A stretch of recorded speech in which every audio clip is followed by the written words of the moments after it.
On va revenir dans le détail sur ces derniers événements. On est à 46 morts depuis le début de l'année dans la Manche. C'est du jamais vu, hein. Oui, et c'est un bilan qui est monté très vite, vous l'avez dit, avec deux naufrages qui sont survenus à quelques jours d'intervalle, le 3 et le 15 septembre. Alors, ce que l'on sait sur le naufrage d'hier, c'est que ce canot a été mis à l'eau à minuit, dans la nuit de samedi à dimanche, que ce départ a été possible parce que la météo était redevenue favorable. C'est important de le dire, il y a eu plusieurs jours de mauvais temps qui se sont succédés dans la Manche, et hier, la météo était clémente, ce qui a donc permis aux passeurs de profiter de cette petite fenêtre de tir pour mettre le canot à l'eau. Je précise que c'était pas le seul canot à partir. Vous l'avez dit dans le sujet, les autorités britanniques ont recensé l'arrivée de près de 800 personnes samedi. Donc c'était un flot de départ assez continu ce week-end.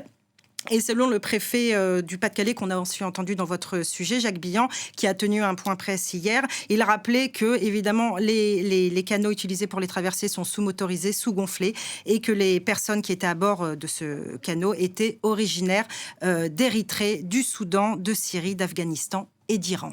Voilà, on voit ce canot derrière vous, effectivement, dérivé. Il y a des similitudes entre ces deux naufrages qui ont eu lieu au mois de septembre, là. Oui, tout à fait. Alors déjà, on sait que les deux embarcations ont été mises à l'eau dans la même région, à Ambleteuse. Ambleteuse, c'est une petite ville au-dessus de Boulogne-sur-Mer. Les deux canots étaient surchargés, plus de 50 personnes à bord, comme je l'ai dit, dans des embarcations sous-dimensionnées, des petites embarcations qui n'excèdent pas 10 mètres. Et les deux presque aucun des passagers n'avait de gilet de sauvetage, c'est important de le rappeler. Et les deux canots se sont littéralement disloqués en mer. En revanche, c'est le profil des victimes là qui n'est pas le même à l'heure où on parle. Dans le naufrage d'hier, on parle donc de 8 victimes. Toutes étaient des hommes manifestement majeurs. Et il y a par ailleurs, je le rappelle, un nourrisson de 10 mois qui a été hospitalisé en état d'hypothermie.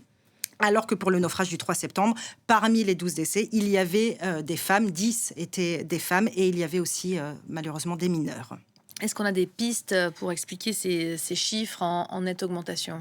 Oui, alors il se trouve que le mode opératoire des traversées de la Manche a changé depuis que la frontière a été largement militarisée ces dernières années. La militarisation de cette frontière maritime dans tout le nord de la France, notamment dans la région de Calais, qui est le point de départ historique des traversées vers l'Angleterre. Les passeurs vont donc s'adapter à cette militarisation et vont prendre toujours plus de dangers. Alors cela se traduit par plusieurs choses. D'une part, les embarcations de migrants vont partir de plus en plus loin maintenant. Il y a toujours des départs de la zone de Calais, Grande-Sainte, Dunkerque.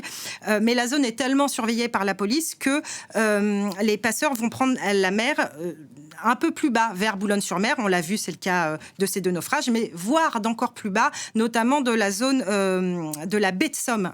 La baie de Somme, on peut voir, on voit pas très bien la carte, mais qui est quand même à 130 km des côtes britanniques, alors que Calais n'est qu'à 30 km. Deuxièmement, on l'a largement évoqué, la surcharge des bateaux. Avant, les canots qui prenaient la mer comptaient à leur bord 30 ou 40 personnes.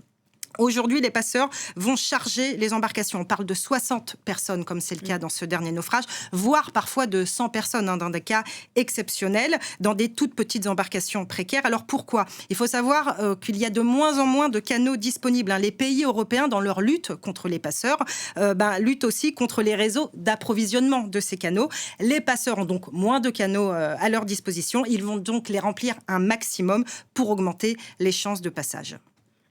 Troisièmement, il y a de plus en plus de policiers sur les plages de Calais et du Nord.